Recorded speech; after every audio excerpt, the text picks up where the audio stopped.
CJP, cockroach Janata party.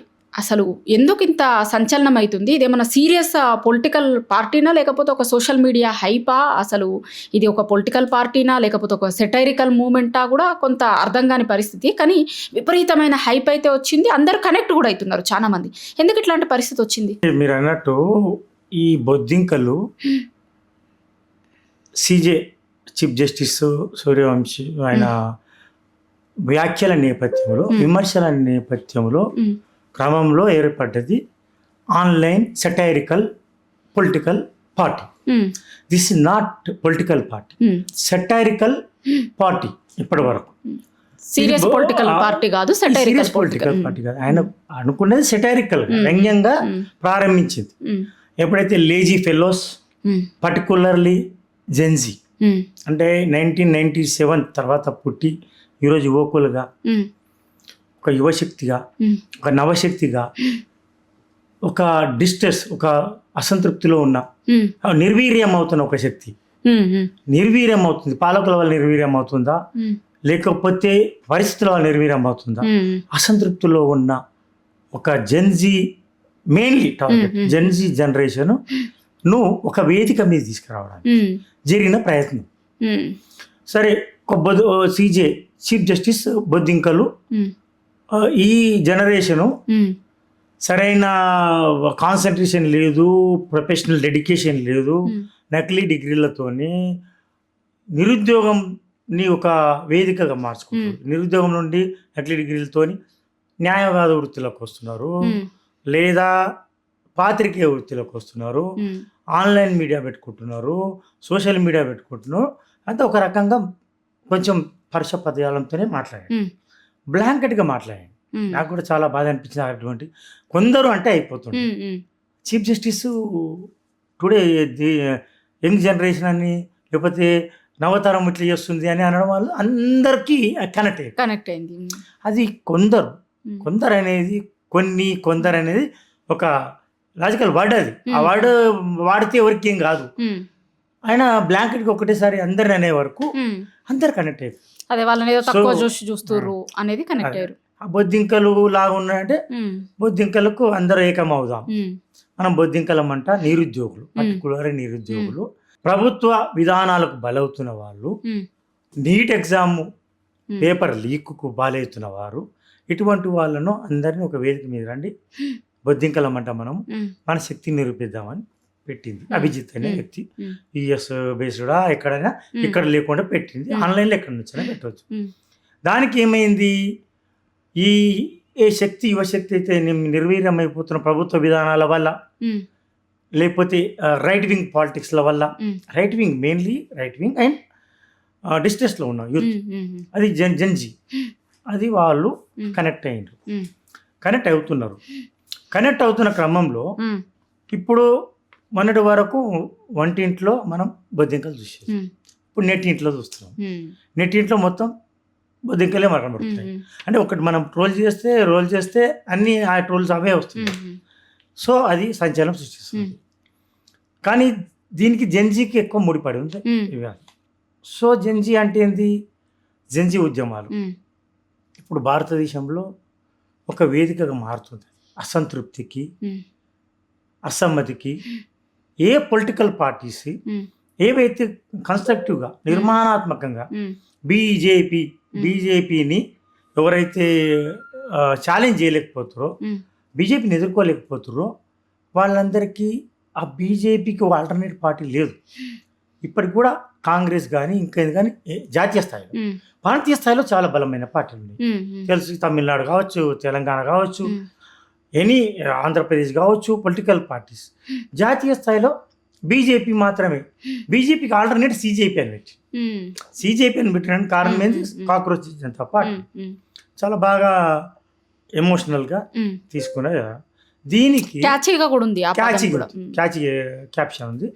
అయితే దీనికి ఎవరైతే మావామిత్ర, పశ్చిమ బెంగాల్లో ఓడిపోయిన వాళ్ళు కావచ్చు, లేదా బీజేపీకి ఆర్క్ రేవల్స్ ఉన్నవాళ్ళు కావచ్చు, బీజేపీలో ఉండి చాలా అసంతృప్తి ఉన్నవాళ్ళు కావచ్చు, కాంగ్రెస్లో ఉన్నవాళ్ళు కావచ్చు, ఎవరైనా కావచ్చు, దాన్ని ఒక జెన్జీ ఉద్యమంగా తీసుకురావడానికి ప్రయత్నం చేస్తారు, ఉమ్, కొంత ఆజ్యం పోస్తారు. ఉమ్, కానీ ఇప్పటి వరకు కూడా ఏ పొలిటికల్ పార్టీ ఓన్ చేసుకోలేదు. ఉమ్, ఉమ్, కేవలం పొలిటికల్ పార్టీ లైక్ ఏది మనకు తృణమూల్ కాంగ్రెస్ నుంచి, ఉమ్, లేకపోతే ఇంకో ఇద్దరు ముగ్గురు జాయిన్ అయిన వాళ్ళు బీజేపీలో మాజీ కేంద్ర మంత్రి, ఉమ్, అటువంటి వాళ్ళు కొంత మేము జాయిన్ అవుతున్నాం అని చెప్పారు ఆపు. ఉమ్, సో ఇది టీ కప్పులో తుఫాన్ లాగా మారుతుందా, ఉమ్. రేపు పెన్ను తుఫాన్ సృష్టిస్తుందా? మారుతుందా అట్లా టీ కప్పులో టీ కప్పులో తుఫాన్ మారుతుందా, పెన్ను తుఫాన్ సృష్టిస్తుందా అనేది ఇప్పుడు బీజేపీ వ్యవహారం మీద ఉండదు. NEET exam paper leak paper leak.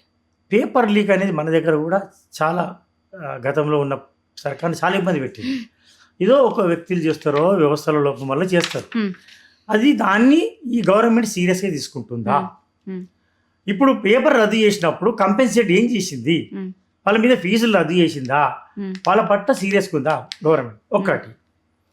ఒకటి ఏమైందంటే బీజేపీ అనేది ఒక ప్రబలమైన శక్తిగా, ప్రచండ శక్తిగా మారింది. ఆ శక్తి అనేది ఎట్లయిపోయిందంటే డిక్టేటర్షిప్ దారితీస్తుందా అన్న అనుమానాలు నెలకొంటున్న క్రమంలో ఒక సీజేపీ రూపంలో ఒకటి ఆన్లైన్ పార్టీ, సెటారికల్ పార్టీ వచ్చింది. ఎందుకంటే పశ్చిమ బెంగాల్, వెస్ట్ బెంగాల్, ఇంతకుముందు కూడా మన దగ్గర కేసీఆర్ గతంలో నాయకుడు అన్నాడు, ఏది ఆల్టర్నేటివ్ పార్టీ వస్తలేదు ఢిల్లీలో, కాంగ్రెస్ ఆల్టర్నేటివ్ పార్టీ అంటారు, ఆ పార్టీ నిర్మాణాత్మక పాత్రను పోషించడం లేదు. Congress party and Aam Aadmi party ఏదైతే ఎమర్జ్ అవుతుంది నేషనల్ పార్టీ అనుకున్న ఆమ్ ఆద్మీ పార్టీ కూడా చాలా ఇబ్బందులు పడ్డది. సో ఈ క్రమంలో బీజేపీకి పశ్చిమ బెంగాల్, అందరి దృష్టి పశ్చిమ బెంగాల్ మీద ఉంటుంది, వెస్ట్ బెంగాల్ మీద. చాలామంది సంతోషపడ్డారు కూడా, అక్కడ న్యూట్రల్ పబ్లిక్, అక్కడ చాలా అరాచకం జరుగుతుంది అన్నట్టు. కానీ మిగతా వెస్ట్ అస్సాంలో కూడా అదే పరిస్థితి. ఒకటి మిగతా కేరళంలో ఒక యునైటెడ్ డెమోక్రటిక్ ఫ్రంట్ రావడం ఒక ఆశాజనకం. అంటే పొలిటికల్ బ్యాలెన్స్ కోల్పోతుంది. అంటే సిస్టమ్ మీద ఉన్న కోపము ఇట్లాంటిది ఉంటుంది కదా, అంటే అట్లాంటి వాటిని క్యాష్ చేసుకుంటావా? పొలిటికల్ బ్యాలెన్స్ కోల్పోతున్నప్పుడు సిస్టమ్స్ అన్ని కేంద్రీకృతం అయిపోతున్నాయి, బీజేపీ చేతిలోకి వెళ్ళిపోతున్నాయని ఆందోళన, ఒక రకమైన భయం, ప్యానిక్ సిచ్యువేషన్లో నీట్ పేపర్ లీక్ అయింది. ఎట్ ద సేమ్ టైం ఇప్పుడు ఇది రాకముందే నేను కొంతమందితో మాట్లాడినా, ఇది బీజేపీకి అసంతృప్తి జ్వాలలు అంటుకునే ప్రమాదం ఉందని 15 రోజుల కింద నాకు ఈ విషయం కూడా తెలియదు. ఎందుకంటే పశ్చిమ బెంగాల్లో విన్ అయ్యారు థంపింగ్ మెజారిటీ. ఒక కక్ష, అక్కడ గెలవాలి బీజేపీ, ఇక్కడ గెలవాలి బీజేపీ, అందరు గెలిచింది ఎక్సెప్ట్ కొన్ని స్టేట్లలో. అది ఏమైపోయింది, చూసి చూసి బోర్ అయిపోతుంది. ఒక రకమైన మామూలు న్యూట్రల్ పబ్లిక్లో కూడా ఏ యూతనైతే బీజేపీకి ఇప్పటికి కూడా ఏ యూత్, జెన్జీ కావచ్చు, మిలీనియర్ కావచ్చు, పాతతరం కాదు, ఈ యువతరం డెమోగ్రఫిక్ డివిడెంట్ ఎవరికి వచ్చింది? బీజేపీకి వచ్చింది. బీజేపీ సోషల్ మీడియా వాడుకుంది. ఇప్పుడు బూమర్ అంటే బేబీ బూమర్ అంటే చాలా పాత వాళ్ళు.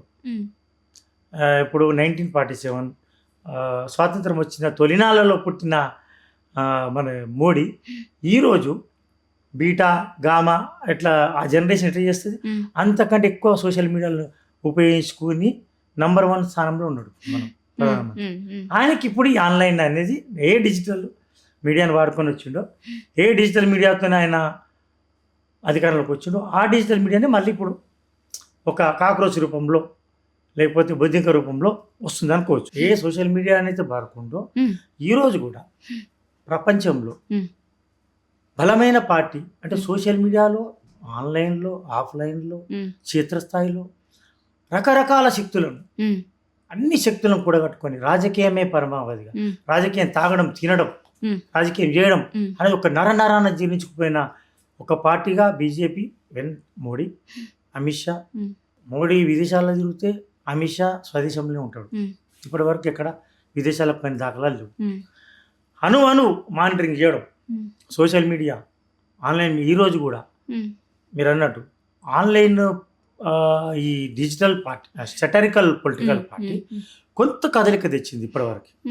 ఇవాళ నిన్న మన పేపర్లలో చూసిన ఇవాళ మోడీ మీరు ఏమనుకుంటున్నారు, యువత ఏమనుకుంటుందో తెలుసా, ఆన్లైన్లో డిజిటల్ మీడియాలో ఏమనుకుంటుందో తెలుసా, మనం చేసే పనులు, సంపర్కం అంటే ఎంతమందితో మీరు సోషల్ మీడియా ద్వారా రీచ్ అవుతుందో, ఎంతమందితో మీరు కాంటాక్ట్ ఉన్నారు, ఇన్స్టాగ్రామ్లో ఎంతమంది ఉన్నారు, ఫేస్బుక్ ఇట్లా వాడుతున్నారు, ఇవన్నీ కూడా అన్నట్టు యువత ఏమనుకుంటుంది అందులో ఒకటి. అంటే ఈ క్రమంలో ఈ సిజేపి అనేది బొద్దింకల పార్టీ కొంత కదలిక తెచ్చింది.